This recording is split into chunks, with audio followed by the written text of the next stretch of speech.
This is the Tudors Dynasty Podcast. And now, Rebecca Larson. Welcome to the show. I'm Rebecca Larson, host of the Tudors Dynasty Podcast.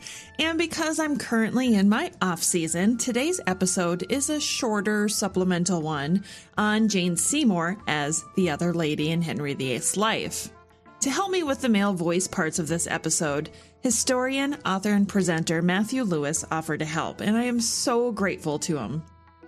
But before we get started, I need to thank my newest patrons: Elise L., Jillian H., Suzanne W., Leslie Ray, Heather W., Lauren, Elizabeth K., and Reagan.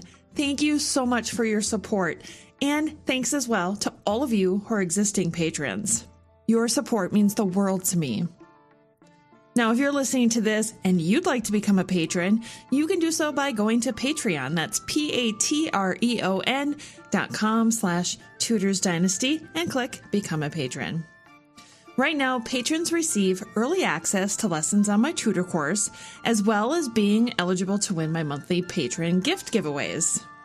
This month, I'm giving away 2 books: Timeless Falcon by Philippa Vincent Connolly and The Bridled Tongue by Catherine Merrick.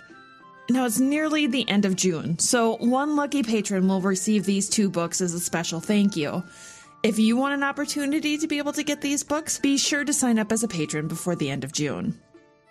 If you enjoy the Tudors Dynasty Podcast, please subscribe and follow wherever you listen to my episodes. Also, if you would feel so inclined to do so, please leave a review there as well. Absolutely love it when I get reviews, and I love to hear from all of my listeners.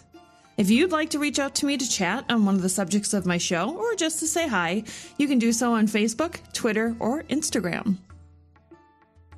So with that, let's get started with the supplemental episode on JaneSeymour as the other lady. Well, this should not be considered an in-depth research of the time period, as that would take time to write a book. This should be seen as a way to follow JaneSeymour's rise as the other lady in Henry VIII's life, just before the execution of Anne Boleyn. In this episode, I follow the trail of gossip through the Imperial Ambassador Eustace Chapuis, as well as a letter from Henry to Jane, up to December 1536, when it was suspected that JaneSeymour was pregnant. The first mention of JaneSeymour in letters and papers is in a letter from Imperial Ambassador Eustace Chapuis to his master, Emperor Charles V. The letter is dated 1st of April, 1536, just over a month before Anne Boleyn would be executed. In the letter, which was written from London, Chapuis says, "That the king being lately in this town, and the young lady Mrs. Semmel, whom he serves at Greenwich, he sent her a purse full of sovereigns, and with it a letter, and that the young lady, after kissing the letter, returned it unopened to the messenger, and throwing herself on her knees before him, begged the said messenger that he would pray the king on her part to consider that she was a gentlewoman of good and honourable parents, without reproach, and that she had no greater riches in the world than her honour, which she would not injure for 1,000 deaths, and that if he wished to make her some present in money, she begged it might be when God enabled her to make some honourable match. The said Marchioness has sent to me to say that by this the king's love and desire towards the said lady was wonderfully increased, and that he said she had behaved most virtuously, and to show her that he only loved her honourably, he did not intend henceforth to speak with her except in presence of some of her kin, for which reason the king has caused Cromwell to remove from a chamber to which the king can go by certain galleries without being perceived, and has lodged there the eldest brother of the said lady with his wife, in order to bring thither the same young lady, who has been well taught, for the most part, by those intimate with the king, who hate the concubine, that she must by no means comply with the king's wishes except by way of marriage, in which she is quite firm. She is also advised to tell the king boldly how his marriage is detested by the people, and none consider it lawful, and on the occasion when she shall bring forward the subject, there ought to be present none but titled persons, who will say the same if the king put them upon their oath of fealty. And the said Marchioness would like that I, or someone else, on the part of your Majesty, should assist in the matter. And certainly it appears to me that if it succeed, it will be a great thing, both for the security of the princess, and to remedy the heresies here, of which the concubine is the cause and principal nurse, and also to pluck the king from such an abominable and more than incestuous marriage. The princess would be very happy, even if she were excluded from her inheritance by male issue. I will consult with them again today, and on learning her opinion, will consider the expedient to be taken, so that if no good be done, I may at least not do any harm. In the Lisle Letters, Volume 3, there is evidence that Lord and Lady Lisle's man, John Hussey, was also in the loop on what was happening at court. He made mention of talking to Lord Montague just before the 26th of March, 1536. This man was Henry Pole, 1st Baron Montague, and he was good friends with Henry Courtenay, 1st Marquess of Exeter. Exeter was first cousin to King Henry VIII through his mother, Catherine of York, sister of Elizabeth of York. Are you confused yet? By connecting the two letters, we can now see how gossip spread. Surely these two men spoke. And it is the wife of Exeter that Chapuis mentions in the letter from the 29th of January, 1536. We can also see that in January, there was talk of the king ridding himself of his second wife.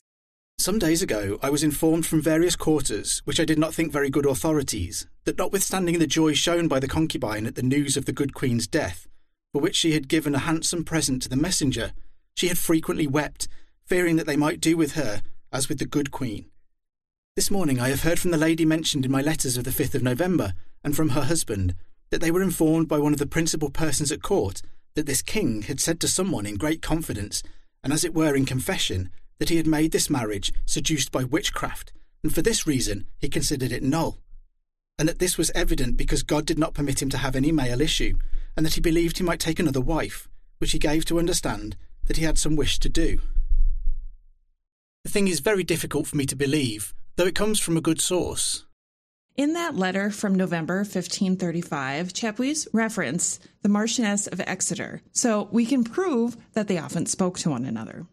The Marchioness of Exeter has sent to inform me that the king has lately said to some of his most confidential counsellors that he would no longer remain in the trouble, fear, and suspense he had so long endured on account of the Queen and Princess, and that they should see at the coming Parliament to get him released therefrom, swearing most obstinately that he would wait no longer. The Marchioness declares this is as true as the gospel, and begs me to inform your Majesty, and pray you to have pity upon the ladies, and for the honour of God and the bond of kin, to find a remedy.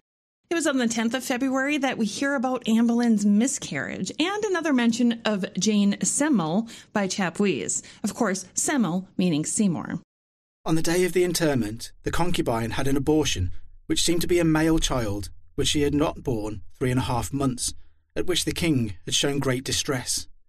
The said concubine wished to lay the blame on the Duke of Norfolk, whom she hates, saying he frightened her by bringing the news of the fall the king had 6 days before. But it is well known that this is not the cause, for it was told her in a way that she should not be alarmed or attach much importance to it. Some think it is owing to her own incapacity to bear children, other to a fear that the king would treat her like the late queen, especially considering the treatment shown to a lady of the court, named Mistress Seymour, to whom, as many say, he has lately made great presents. Another note mentioning JaneSeymour showed up in a letter from Chapuis to Granville on the 29th of April, 1536.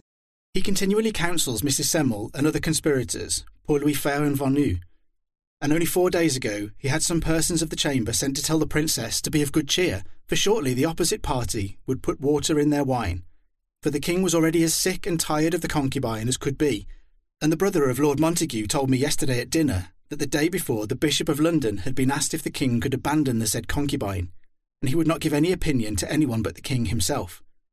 And before doing so, he would like to know the king's own inclination, meaning to intimate that the king might leave the said concubine, but that, knowing his fickleness, he would not put himself in danger. The said bishop was the principal cause and instrument of the first divorce, of which he heartily repents, and would still more gladly promote this, the said concubine and all her race are such abominable Lutherans. In a letter written by Henry VIII to JaneSeymour during the week leading up to Anne Boleyn's execution shows that there was a bit of unrest at Anne being at the Tower, and that some of his subjects may not have agreed with the king's choices. My dear friend and mistress, the bearer of these few lines from thy entirely devoted servant will deliver into thy fair hand a token of my true affection for thee, hoping you will keep it forever in your sincere love for me. Advertising you that there is a ballad made lately of a great derision against us, which if it go much abroad and is seen by you, I pray you to pay no manner of regard to it. I am not at present informed who is the setter forth of this malignant writing, but if he is found out, he shall be straitly punished for it. For the things ye lack, I have minded my lord to supply them to you as soon as he can buy them, thus hoping shortly to receive you in these arms. I end for the present your own loving servant and sovereign, H.R. Around the same time that Henry was writing Jane love letters, Anne was awaiting her fate in the Tower of London. Eustace Chapuis wrote to Antoine Perronneau and explained to him who the king's new lady was. Now, this was the day before Anne's execution. As I hear that letters from England are opened at Calais, you will have more trouble in deciphering several things which, but for this, might be written clear. I have no news to add to what I write to His Majesty, except to tell you something of the quality of the king's new lady, which the Emperor and Granvelle would perhaps like to hear. She is sister of one Edward Semmel, qua esta a sa main, of middle stature and of great beauty, so fair that one would call her rather pale than otherwise. She is over 25 years old. I leave you to judge whether, being English and having long frequented the court, si elle ne tendoit pas à conscience de n'avoir prouvé et parvenu de savoir que c'est de faire no. Perhaps the king will only be too glad to be so far relieved from trouble. Also, according to the account given him by the concubine, he has neither vigour nor virtue, and besides, he may make a condition in the marriage that she be a virgin, and when he has a mind to divorce her, he will find enough to witness. The said Semmel is not a woman of great wit, but she may have good understanding. It is said she inclines to be proud and haughty. The day after Anne Boleyn's execution, the 20th of May, Chapuis wrote again to Granville. Has just been informed, the bearer of this having already mounted, that Mrs. Semmel came secretly by river this morning to the king's lodging, and that the promise and betrothal was made at 9 o'clock. The king means it to be kept secret till Whitsuntide, but everybody begins already to murmur by suspicion, and several affirm that long before the death of the other there was some arrangement which sounds ill in the ear of the people, who will certainly be displeased at what has been told me, if it be true. Viz. That yesterday the king, immediately on receiving news of the decapitation of the Putin, entered his barge and went to the said Semmel, whom he has lodged a mile from him in a house by the river. There was mention again of Jane, however, not by name, in a letter from John Hussey to Lord Lisle on the 24th of May, 5 days after Anne Boleyn's execution. News here are none, but that it is presumed there will be by midsummer a new coronation. This is by conjecture and not unlikely. The progress shall not this summer pass Windsor. Then on the 30th of May, news was sent to Lord Lisle from William March. My lord, as this day the king is known to be married unto one Miss JaneSeymour, Sir John Seymour's daughter. That Christmas, Lady Mary was welcomed to court to celebrate the king and queen. Standing in the chamber of presence by the fire, turned to the lords and said, "Some of you were desirous that I should have thy jewel put to death," referring to Mary. "That had been a great pity to have lost your chiefest jewel of England," said Jane. The king replied by saying, "Nay, Edward, Edward," and clapped his hand on the queen's belly.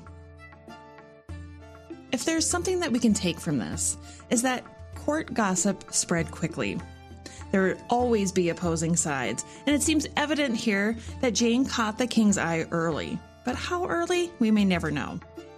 It has been speculated that he may have shown interest as early as 1534, but there is no evidence other than that of the gossip talking about another woman.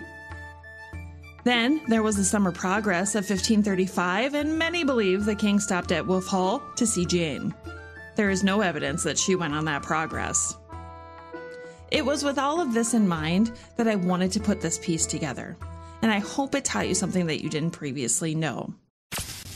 Thanks for checking out the Tudors Dynasty podcast. Read more on the blog at tudorsdynasty.com. Follow Tudors Dynasty on Facebook, Twitter, and Instagram. Subscribe to Tudors Dynasty on iTunes. Thanks for listening.